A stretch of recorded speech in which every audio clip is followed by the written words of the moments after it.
현재 국회 본회의장이 보이고 있는데 일단은 민주당은 탄핵안 표결 시점을 지도부가 최종 결정하겠다 이런 입장을 밝혔다는 내용까지 전해드렸습니다. 아직까지는 이제 보고가 이루어지지 않고 있는 상황인데 저희가 한번 계속 쭉 한번 지켜보도록 하겠고요. 다시 한번 이제 민주당이 이제 탄핵 절차에 들어갔는데 탄핵 소추안 이제 발의하게 되면은 앞으로 좀 어떤 절차들이 좀 남아 있다고 봐야 되고 어떤 또 과반수 얘기도 나오지 않습니까? 어떤 게 거치게 되는지 한번 정리 좀 해볼까요? 예, 본회의 보고 뭐 6일 오늘 그러니까 발의 보고를 하면은 6일과 7일 사이에 표결이 이루어질 것이다라고 예상을 했는데, 그러니까 0시가 지나자마자 보고를 한다. 이것도 민주당이 최대한 이 탄핵 시계를 앞당기겠다라는 의지로 보였는데 표결 시점도 중요하기 때문에 결정할 것이다. 그리고 보고도 조금 늦어지고 있죠. 그러니까 실제로 지도부가 전략적으로 시점을 판단을 하고 있는 것으로 보이기 때문에 제일 빠른 시각에 이루어질지는 좀 지켜봐야 할 것 같고요.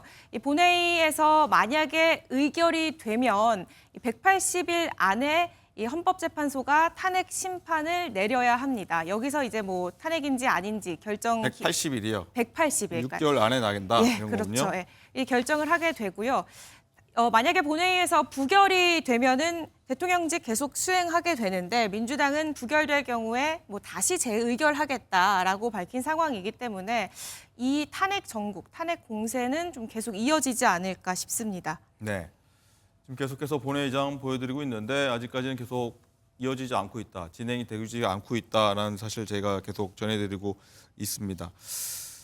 자, 유호정 기자, 이 앞으로 전국이 굉장히 혼란스러울 것 같은데 이 사실 탄핵안도 있지만 윤 대통령 입장에서는 김여사 특검법도 있지 않습니까? 그게 사실 10일로 예정돼 있지 않습니까? 다음 주 일주일도 남지 않았는데 이것까지 민주당이 맞물려서 가게 될지 일단은 대통령 탄핵안에 집중하게 될지 이 부분도 사실 관심인데 아니면 투트랙부터 동시에 진행할 수도 있고요. 어떻게 좀 분석할 수 있겠습니까? 예, 일단은 뭐 사실 오늘도 이 검사 탄핵안과 뭐 일부 탄핵안이 감사원장도 감사원장 있었고요. 탄핵안이 있었는데 그런 탄핵안 다 미뤄두고 대통령 탄핵안 절차를 진행하고 있는 상황이기 때문에 그러니까 특검법이나 뭐 다른 관료들의 탄핵안보다 대통령의 탄핵안 처리를 최우선으로 두고 야당에서는 공세가 집중될 것으로 보이고요. 다만 뭐 일각의 주장이긴 합니다만, 그러니까 대통령의 탈당 조치로 충분히 민심을 돌릴 수 있겠느냐라는 한동훈 대표를 향한 비판적인 시각이 가다 보니 한 대표 측에서 뭐 대안 방안으로 뭐 예를 들면 임기 개헌 단축이라던가 아니면 뭐 김건희 여사 특검법을 통과시킨다거나 이런 방안들을 추가로 내놓을 수 있다라는 얘기도 분석도 나오고 있습니다. 네. 전망인 거죠. 예측 중에 하나인 거죠. 예. 다만 그 카드 역시 민심을 충분히 돌리기에 충분할지 이 부분에 대해서는 좀 더 지켜봐야 할 것 같습니다. 네.